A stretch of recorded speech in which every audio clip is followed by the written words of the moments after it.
What's going on, legend? Well, welcome back to Beyond the 90, where Leicester have signed our first signing of January 2025, Woyo Coulibaly. I've got to look into it a little bit. I'm going to do some brief analysis. There's not too much information on him, let's be honest with you. And I'll give my thoughts at the end. Like, subscribe, all that good stuff. Apart from that, let's get into the video. So if you haven't seen already, Leicester City have signed Coulibaly officially as of the site. Again, we've signed him on a 4-year contract, 4.5-year deal, which is rumoured to be around £3 million. Now, this again over the 4.5-year deal probably takes it, but so like in the hundreds of thousands of pounds, per year. From Serie A side Parma, again subject to international clearance, but again a 4.5-year deal. If you notice on there isn't really a lot of information, and that's what I've managed to find throughout. There isn't really a lot. The only thing you can go off is the YouTube compilations. So what does he mainly play? He mainly plays as a right back. However, in this position, again, if I get this up, as we can see from this chart, again, most plays right back or left back or right midfield. I've got a feeling, just like James Justin, he could play anywhere along the back line. Maybe not in the centre back position, not the centre back, but left centre back, right centre back, tucking in, or he's got the opportunity to go past players. So again, just looking at his career and where he's played the majority of games, he is quite a versatile player. Let's go into this. So if I share the screen, I'll be able to get this one up. As you can see here, positions played. He could play left back. He could play right back. He could play right center, right mid, and left centre mid. So he's good at going forwards. So potentially he could be an option as used as a wing back.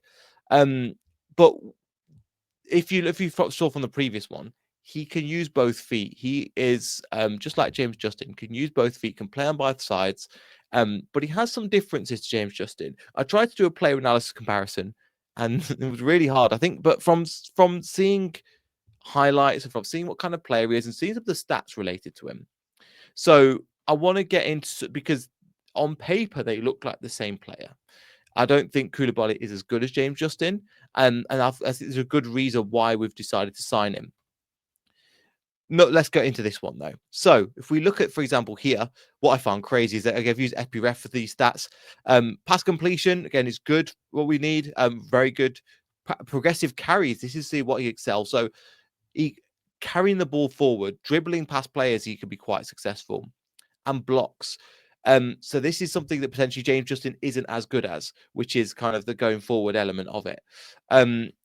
Let's see what happens. I find it interesting as well that if we look over here, the players comparison, Kyle Walker is number 2, which I think is mad.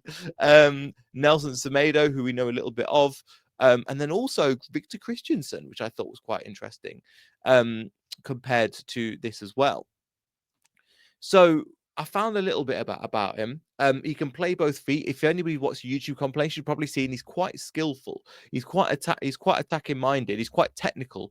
The ability to get the ball, play out of tight spaces, play the ball forward, which I think we're going to have to need in this team. Let's be honest with you. We're going to have to need that position. How he differs to James Justin is that James Justin is less on the technical, more of the pace and the finishing. He's kind of got the reverse of that, where he's good at the progressive passing. He's good at the ability to get past a player and make some room and charge and dribble forward. But the problem is he may not be as good. And from what we've seen, I don't think he's scored many goals. He's got a couple of assists in his career. He's good at the, how do I say it? He's not good at the finishing element of it. And again, at the moment with this squad, is that where we need? So looking at some of these statistics around here, as we can see from the overall play, what can we see from him? So So where does he exist? Again, as I mentioned before, shooting, not there. You could argue that's a skill that like James Justin could use. Anyway, passing, not too bad. Physicality at 6'1", again, good stature, decent build. The pace, again, so it's kind of from the physicality and pace. He's kind of like obviously a different position, but someone like a what's he called? I forgot his name. The guy we signed from Italy as well. It's Acoli. I had Coulibaly stuck in my head, but yeah, Acoli could be a similar player with the pace and power and the physicality, which again we've not seen too much this season from that. Defensive, a little bit lacking, as good as his passing and dribbling. Again, is something that he excels at, which is interesting for a defender, actually excelling at the dribbling. If we look at some of the overall stats, again, where does he really exceed? Power. Again, power, sprint speed is where the highest we've managed to get is. Again, I'll leave all the links to these down below so you can go read them for yourself. There isn't too much information, as mentioned, on him. So where do we see him fitting into Leicester City? Because let's be honest, he needs to come into the team and improve it or offer something. So let's get into initially. So for the team that we've been playing as of recent, this is how we set up at the moment. So as per usual, we can set up as a 4-2-3-1. Obviously, we know it's not as easy as that because normally the fullback comes in here, especially with the likes of QPR, and then you've got an attacking front five, Vestergaard, or in this case, Vestergaard or Cody moves over, and then you've got this. I think actually it was more like Vestergaard and then Fast in the middle. Sometimes they'll switch over.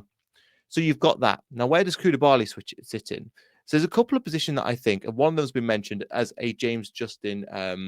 I'm just going to call him Woyo for now because I'll probably spell his other name wrong. Coulibaly. I see obviously Coulibaly rather than Coulibaly. So we can play as this position. A player that can come in, technical, physical pace, then can join in with potentially the attack. I think that could be quite useful. And I think this is something that I've not mentioned that I think could potentially work. I think he could be used again in the dribbling perspective, but I think he could be used as a replacement for a Ricardo Pereira. Let me give you an example. I think, for example, in this position, we've obviously got Buonanotte, we've got El Canus. If we want to push somebody up attacking wise, so for example, Woyo can come in alongside Winks, leaving Samore to get a more advanced role. Now, the thing is, Samore, he is good at the offensive side, but he's good at, again, spraying the play. So you could get these two together, put Samore forward, and this allows the team to drive up the pitch. Potentially even Samore joining in with the attack, getting into these final positions, allowing El Canus, again, to be more creative with it. We need more, again, with this allows us, again, to kind of come into this position, which again gives more people attacking. Again, I could be wrong. I'm not saying this is definitely going to be the way, but that could be a solution as well. Another solution, as we've gone back to, if we move everybody back, is actually we've mentioned a replacement for James Justin. Another player that I think could actually work as well is that we could actually replace him with Connor Cody or Yannick Vestergaard. Hear me out. So let's say we put him in this position and we change this back to Justin. So what do we miss out the back against? The pace and the power in behind. So potentially with Fast, we can play actually Vestergaard in this position. Here, what this will mean is that if Vestergaard gets beat, you've got the pace and power to cover him behind. And then you've got James Justin that's, again, to be able to go forward. So then he would basically play the role that a Coley was supposed to play. Now, Coley, for whatever reason, hasn't worked out in the window so far. It's been a bit of a shocking window, to be honest, apart from, again, El Canus, who's been brilliant, Buonanotte, but yes, he's on loan. We've not had too many players that have really kicked on, let's be honest. So that could be a position. Again, there isn't a lot of information to go off. But what do I think? I think, obviously, for 3 million, it's a lot to ask for one player to come in on a 4.5-year contract to try and change the team. Maybe it's one for the future. Again, he's 25 years old. He's not a young player. There's a couple of ways of looking at this. Number one, is he a stopgap to give James Justin a break to come out of the squad so that we can then play then we can play Coulibaly, and then we can then eventually, when Ricardo is fit, get Ricardo back into the team. Number two, do the team have one eye on do the board have one eye on the championship already? Because this is kind of a championship signing. Let's be honest with you. For 3 million, considering Kyle Walker-Peters was available for 7 million, and he wants to leave with 6 months on his contract, that would have been my take. A player that can come into the team, that will know a formation, that knows the Premier League, that knows English football very well, and for just double the price, that gives you a more solid chance of staying in the Premier League. I think that's for certain. And finally, I think that, well, from a Leicester City perspective, it's not less criticism of the players, more criticism of the board, because we just don't know what kind of player he is. I'm hoping for the best for him. I'm hoping he comes in and absolutely kills it and proves everybody wrong. But at the moment, again, it's he's going to add some benefit in terms of another squad player, new energy to the team. He can be quite technical, but I think he's good at the pass and play, get past a player. Then the advantage of it is once he gets past the player in the midfield or he gets past a couple of players, he just needs to pass it across to an Elkanous. Elkanous will then get the ball and then pick out the position that he wants. So I might sound a bit down on this one. Again, it's a £3 million signing that there's a lot of pressure on him. Hopefully he's not the only signing of the summer, of the January, sorry, and we will have to see. There is some promise for him, but again, remember, this guy is a stopgap until Ricardo Pereira comes back. Hopefully this is sooner rather than later, because I think players like Ricardo would really improve squad. Mansa Mansa, we've seen how valuable he is. Wolford Indeed, we've seen how valuable he is as well. So maybe we're building it again. Is he a player that improves that starting 11? Maybe.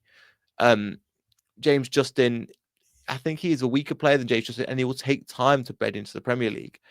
We should have probably got it sorted before the FA Cup and started to play him in there. But there's my thoughts. What do you think in the comments down below? Let me know if you think this will be a success. Like, comment, subscribe, all that good stuff. And we'll see you next week, because unfortunately I'm away for this weekend.